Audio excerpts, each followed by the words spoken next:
Good evening, everyone, and welcome to my kitchen. Right now I'm in the process of cooking the gumbo, so I thought I'd bring everybody along because during this time of year so many people ask me how do I cook a gumbo, and I have to give them the recipe and all that stuff over the phone, or I have to give them the shortcut method. But anyway, this right here is my prep station that I already got prepped. I got my seasonings right there. I got my crab in the roasting pan right here. I got my chicken wingettes going right here. And I got my beef broth boiling right there. Trying to get some beef stock and some chicken stock and some seafood stock. This is the skin off of the shrimp and just the top part off of the crab, but it's rinsed out on the crab because you don't want all the innards and everything. So I'm just getting started with this, and once my broth or my stock is all together, I'll come back and I'll put it all together and show you how I get down. All right? Okay. Y'all stay tuned. All right. So I'm back, and I think that everything has made its stock. Now this is a stock that you can make way ahead of time. And I'm going to say this, cooking gumbo is very easy. A lot of people think gumbo is like a soup, but to me it's not a soup.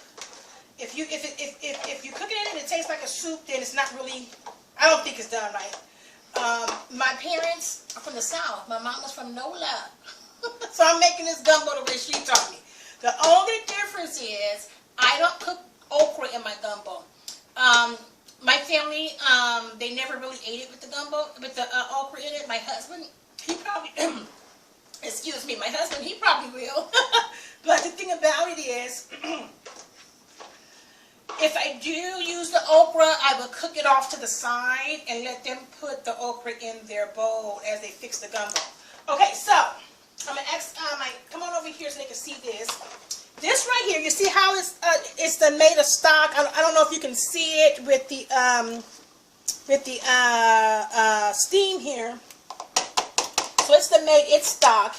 And then this back here is some beef neck bones. Now I don't waste anything. I put these beef neck bones in beef stew, and sometimes I put them in a beef soup. So I'm going to take these out, and I'm going to put them in my refrigerator because I'm going to be making some beef stew this week for canning. And this right here is the chicken stock. Now, if you notice the chicken stock, the chicken is not all run down and everything. What I mean by run down, it's not all coming off the bone. I don't like my chicken coming off the bone too much in my gumbo. Now, bring that back over here, the camera back over here, sweetheart. Now you see this in here? I don't know if they can see in the pot, but you see, this is where we mess up when we make gumbo. This is the mistake we make. We put the water way up here making broth or stock, and we put it way up there, way up to the top. When you do that, it makes the stock watery. So what you want to do is just fill it right to about right here, just enough to cover up the meat. Just enough to cover up the shells, the seashells, the shrimp shells. Okay, so we're going to turn this off, and we're going to strain our broth. This right here is a pot that I got from a store here at Fred Meyer's. I got 2 of them, and most people cook their gumbo in those big tall pots. I do that when I'm cooking for a large amount, but I'm just cooking a little bit right now. Enough for my family, probably to last a day and a half, if that. And the reason is because, I'm laughing because my daughter's like, no it's not, it's leaving tonight. And the reason is because I'm cooking it now because most people on their videos, they tell you that they're cooking for the holiday, and they're cooking it on New Year's Eve or Christmas Eve. That's not going to do you any good. So it might do somebody some good though, but who want to be going over a video on Christmas Eve or New Year's Eve for the first time or trying to make it? I want you all to know how to make it way before then, okay? So I'm going to, I have a strainer here, and well, not, I call it a strainer, but it's really called a colander.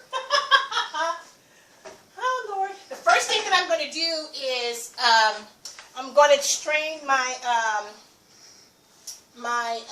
chicken, okay? So I have my towel here. Let me get another towel from under here right quick. There we go. Uh-oh, one of them fell on the floor. Ugh. All right, so there we go. Now I'm just going to strain it into this colander right here while the pot is sitting in there.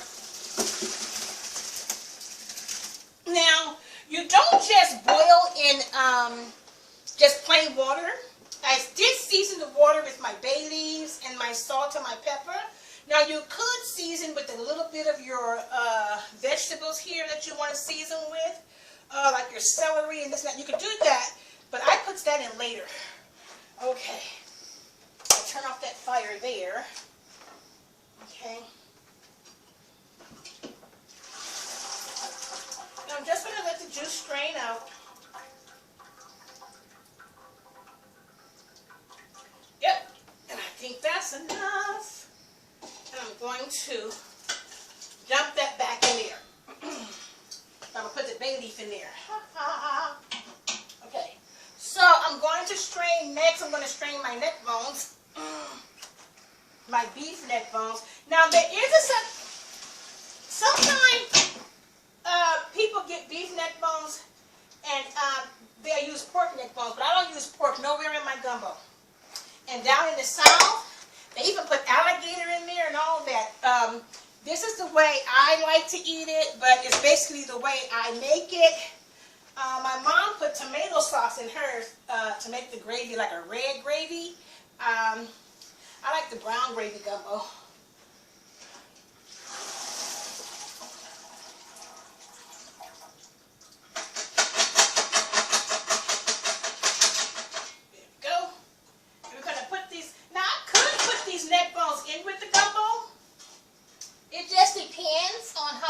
After I make it, after I get it all going, because I usually just put chicken, okay?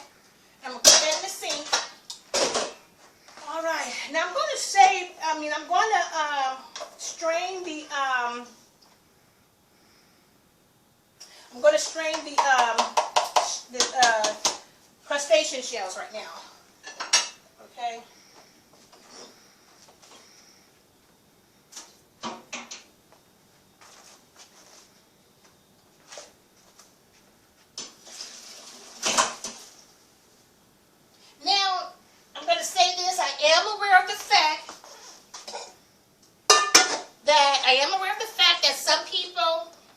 They boil all of their meat and their crab and their shrimp. Now, they boil it all together in one big pot, but I found that boiling it the way I do it, making the broth, I found that it makes the gumbo have more flavor.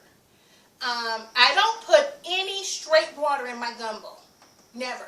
I make it out to a stock first, and then I put it in there. Some people put water, and then they put the chicken broth that they buy in the store. I like to make my own stock.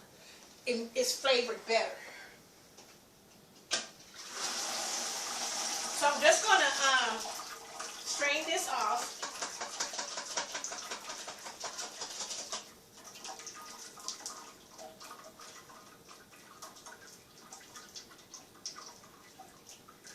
If I do need more stock in here, there we go.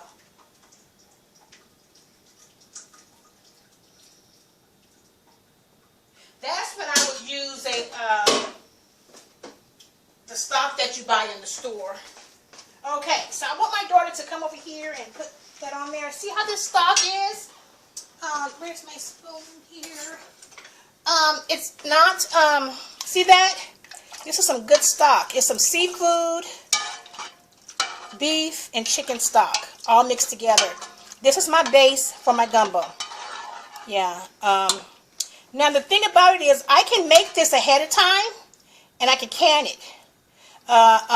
And so that it can be better. It can save me some time. So, you all, I'm just going to leave this right here in the sink and I'm going to clean up my kitchen later. All right. now is, now that I got my chicken out of here, I'm going to put my chicken back into,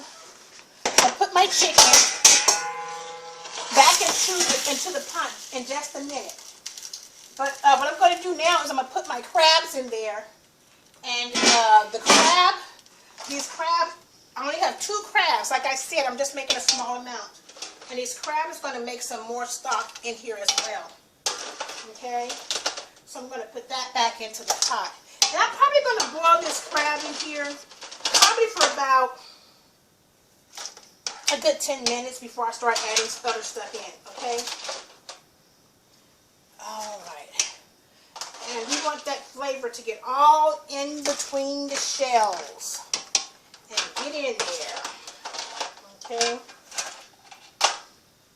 All that flavor get in there. Alright. There. So I'm going to pull this off. And I'm going to turn on my burner right here. Okay? And we're going to have it right here, okay? Alright, turn that one off. So, when I use my salt and pepper, it's hard for me to tell you how much I put in there. I season to taste. I can't say put a tablespoon of salt or a tablespoon or a teaspoon. I can't do that because I season to taste the way my family likes it. So I suggest that you do that. Okay? So I'm going to start off with a little bit of salt. That's about a teaspoon. I don't start off with a lot because you can always take some, put some in, but you can't take it out. Okay? And I'm going to put my garlic. This is about a tablespoon of garlic. My husband's a heavy garlic eater. Now, I don't have much gumbo filet. You don't need a lot of gumbo filet when you cook it the way I cook it. Let me see how much I got. This is about a tablespoon of gumbo filet. Okay? There, a tablespoon and a half, I should say. Alright, and I'm going to put some, just a little bit, not a lot. I'm going to put a half a teaspoon of sage. Okay? I'm going to put like a teaspoon of oregano. Oregano is not just for Italian spaghettis, y'all. Oregano is for whatever you want it to be for, okay? And then I'll put some basil. I'm putting like a teaspoon of basil. I try with teaspoons. I start off with teaspoons, and then I really get down after I taste it. Okay? I'm going to put like but this one right here, I'm going to put like a teaspoon and a half of onion powder.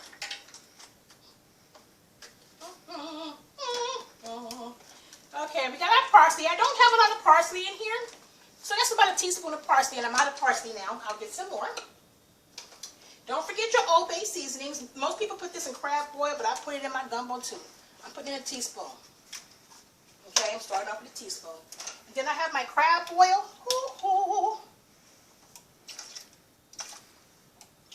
There we go. I'm putting in a teaspoon. Just start off with 1 teaspoon. Now this paprika is going to be your best friend when you're flavoring, okay? I'm going to start off with a tablespoon of this, and I might do a little bit more. But I'm going to start off with a tablespoon. Well, I said I was going to do a little bit more. Pow! So we're going to put a tablespoon and a half of paprika. Okay? And then we're going to stir this bad boy up.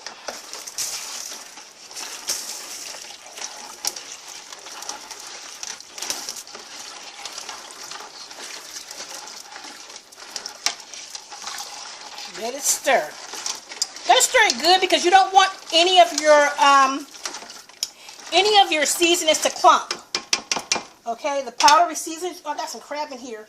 You don't want that to clump up. Okay.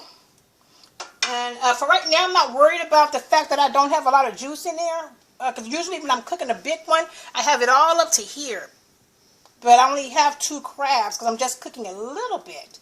So you're going to have to do your judgment if you're making a bigger one. And this right here is just a teaspoon of pepper. Okay? And after I taste it, then I'll know if I want to add more. And I don't taste it until it's completely done. Okay? Now I had bay leaf in the pot when I was making my stock, but I'm gonna put 2 bay leaves in here as well. Okay. So I'm gonna let this come up to a boil, and once this come up to a boil, I'll start with my adding my chicken broth. Excuse me, my chicken wings and the meat and everything. So I'll see you in a little bit. All right, welcome back, everyone. So we're in our second phase here.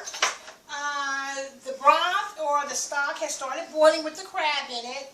And the thing about, come over here so you can see this. The thing about it is, I want to show y'all something. See how it looks now? It's brown, and I haven't even put any of the roux in there. You got to make sure you get this stuff right and season it. So what's happening is all that's getting into the crab. Okay, so now that it's boiling, okay, I'm going to put my chicken in there. We're going to let it continue to steam boil, okay? Not add the sausage yet, not just yet, okay? And then we're going to put our top on it. And we're going to let that cook. It's not boiling high, and we're going to let it cook. I have it on medium, but it's going to get to a little bit of a rapid boil maybe. And we're going to let this cook for about 10 minutes, okay? So while we're letting this cook for 10 minutes, I'm going to start on my roux. And I like to stir my roux with one of my wooden spoons. This is a good roux stir, I'm telling you. Now, I already have in here about a half a cup of, you can use cooking oil or you can use extra virgin olive oil. Okay? And I'm going to let that go. And I have it on medium because I don't want it to get too hot. And I'm going to use, this right here is how you count your butter off, you know. And so I don't have my glasses on, but I'm going to use 1/3 of a cup of butter, which is half of this, okay? And once that melts, we're going to start putting our flour in there to make our roux. Hold on 1 second.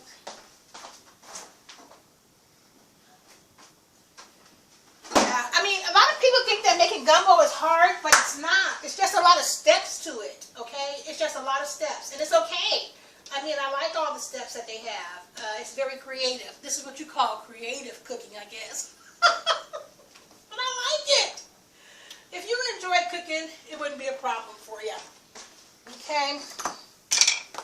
Now, the main thing that sometimes people, they just put their flour into the pot. Don't ever put flour into your pot without making a roux. And a roux is basically just browning your flour. It's like a thickening agent, a pectin-like thing for your gumbo.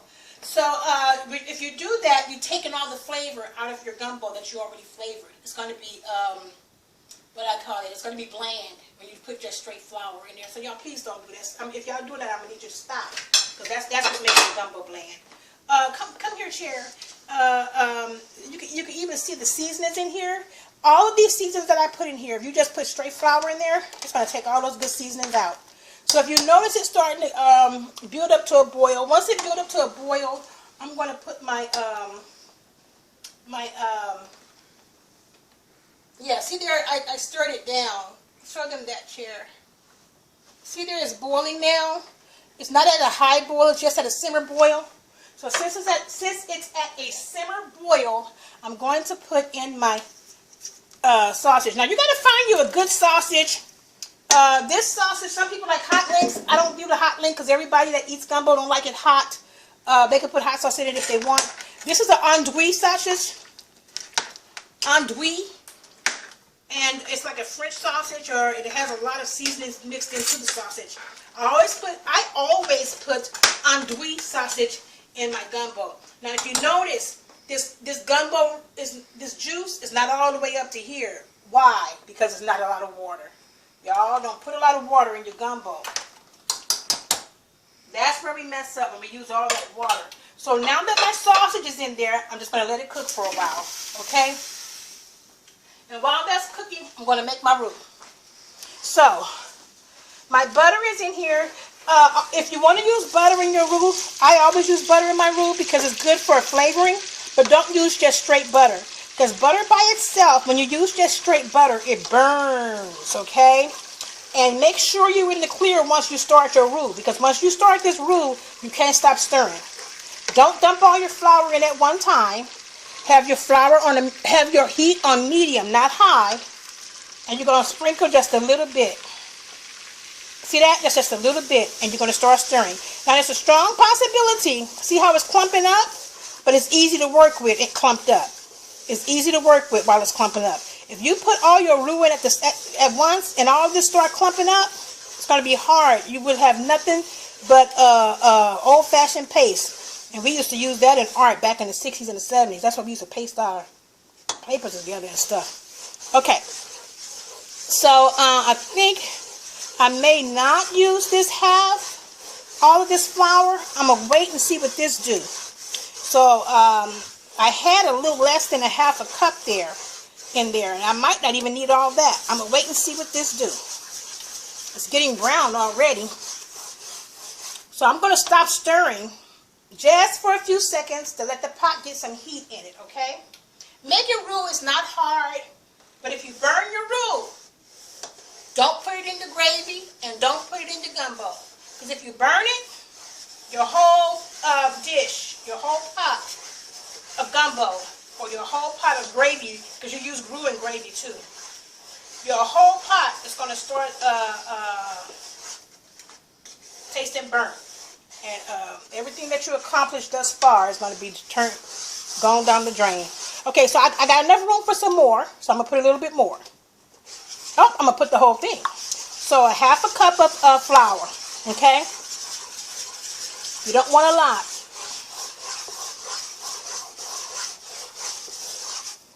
And I'm getting a little bit of lump. Get your lumps out, just like when you're cooking grits. You don't want lumps in there. Okay? See how this is boiling? Just let it boil. And we're going to take it down to a simmer. Because it's high boiling now, we're going to simmer boil it.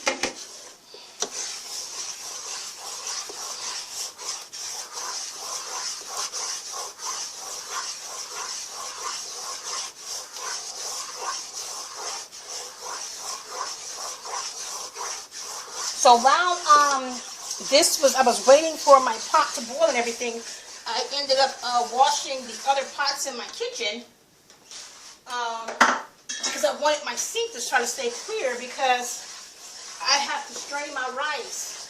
Some people put gumbo, just straight gumbo by itself, but the southern way, the New Orleans way, they put it over rice and it's good. And they do put a lot more in there. So I know a lady who's from New Orleans, they put oysters in there. I don't put oysters in my gumbo. They put crocodile and alligator in there. I don't do that either, but I do eat alligator. Like I said, my mama from NOLA. And it's good. It tastes like chicken. Yes, it does. But it has a different texture, but it does taste like chicken. And then you have your, some people put beef neck bones, not the pork, because it'll make it too greasy.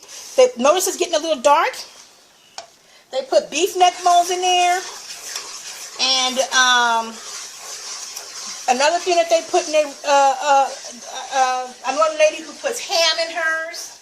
I don't do all that. Now, this right here, this texture right here, this color right here is a color that you would use for turkey gravy or something like chicken gravy, sausage gravy.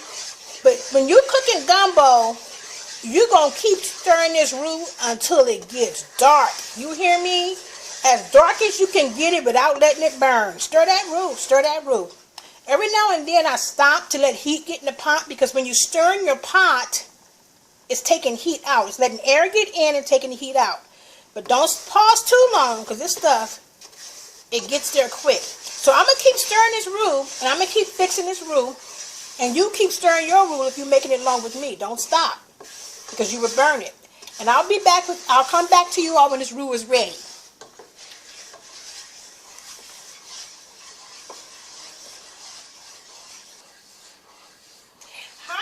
Welcome back. Okay, so I got my roux dark. Okay, look at that. It's very, very dark. So I did turn the fire down a little bit because it was getting dark too fast. So I'm going to turn it down a little bit more because I got to put this in here. Now these right here is 1 bell pepper, 1 green bell pepper, 1 red bell pepper, celery, and 1 whole onion. Okay, that's all I use for my seasoning. Some people might use more. I'm going to put all of it in there. It's going to take some of that heat out, but that's okay. And you're going to stir it in. Okay, try to get a look at that. You're going to stir it in. There we go. Okay, so as we stir it in, I'm going to turn my fire down just a little bit. And we're going to cook these vegetables, these seasonings, for a little bit inside of this roux. And this paprika, remember I said this paprika was going to be your friend? Y'all know I put a tablespoon and a half. So here I'm putting probably another tablespoon. Pow! And we're just going to stir it up. And this is cooking your vegetables just a little bit because you know it's going to cook some more in the pot. Okay? Alright, so what this does when I put the vegetables in is it lets me take this whole pot and push it off to the side like that. Pow! Okay. And I'm going to let it rest right here. If you push it off to the side without putting the vegetables in there to cool the fire down, it'll burn. It'll still burn because it's still cooking. Not just that, but these vegetables is getting seasonings soaked into it too, as well. To me, gumbo is a big melting pot. It's a melting pot of flavors that just explodes in your mouth. I'm telling you, gumbo is the business. Okay, so it's boiling a little bit. If you notice, I haven't brought it up to a high boil. I don't need to bring it up to a high boil anymore because the broth was cooking separately a little bit, but now I just brought them all together. The flavors are all married together. And notice that my chicken is not all tore up. Sometimes people give you gumbo and you see a bunch of bones in the plate where the chicken was supposed to be. But anyway, so here's what I'm going to do now. This is the shrimp. I'm going to take my shrimp and put them in there. I only have about 1.5 pounds or maybe 1 pound of shrimp. Like I said, this is not a big gumbo. Okay. Now I only have to cook it probably 5 minutes more with these shrimp because they get done really fast. And where's my kitchen scissors at right here? Okay, so I usually use the crawfish with the tails, the whole crawfish. But when you're in a hurry or you're just doing something simple, you can always use the bag crawfish, and this is already shelled crawfish. It's called Bordeaux's crawfish tail meat, and I got this from Walmart here, my local Walmart. My Walmart has a thing there. It has a grocery area in it as well. Okay, and we're just going to stir this up in here. I always put the shrimp and the crawfish in last, and I'm going to let this cook probably for about, see the shrimp is turning, the shrimp is probably done already, so I was going to let it cook for about 5 minutes, but I probably don't have to now. So what I'm going to do now is I'm going to take all of my roux and my seasoning and I'm going to dump that in that pot.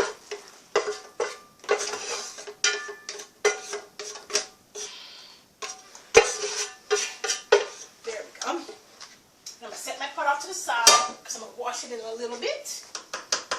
Okay, let me get my spoon here. Now you want to make sure you stir this roux in. Don't just leave it there. You got to stir it good because it'll clump in one area. You don't want that. And I try not to put my roux in there where it's really, really hot and I hear a big old fry once I put it in there because I don't want nothing clumping up. See, it's thickening it up already. So I'm going to turn my fire up just a little bit and I'm going to leave the top off. Because if I put the top on, it's going to cause more condensation to get in there and make more liquid come. Look at that gravy. Look at that. Look at that. See that? This is what you want your gravy, your gumbo to look like. Ooh, that look good. There we go. Okay, so we want this to thicken up. I might have to make some more roux because my husband like his thicker, and it look like I am. So I'm going to let this cook for about, I'm going to say 10. I'm going to let it simmer for about 10 minutes, and I'm going to see if it thicken up. If it doesn't thicken up the way I like it to thicken up, I'm going to make another half a cup of flour and 2 tablespoons of oil and 2 tablespoons of butter. I'm going to make some more roux. All right, I'll see you back in a little bit. Okay, so now we are done with our roux added in, and here you have it. Here you go, right here. I want y'all to see the thickness of that. It's not too thick and it's not too soupy. It's just in between. There we go. There we go. See, can you see the consistency of it? I hope you, there we go. See the consistency of what the roux have done to the stock. To me, it makes it, when you have it a little bit thick and not too soupy, it sticks to the stock better. I mean, the stock sticks to the rice and the crab and the sausage. Everything sticks better, and it doesn't just fall through the rice once you put it on. All right, you all have a good day. Thank you. Bye-bye.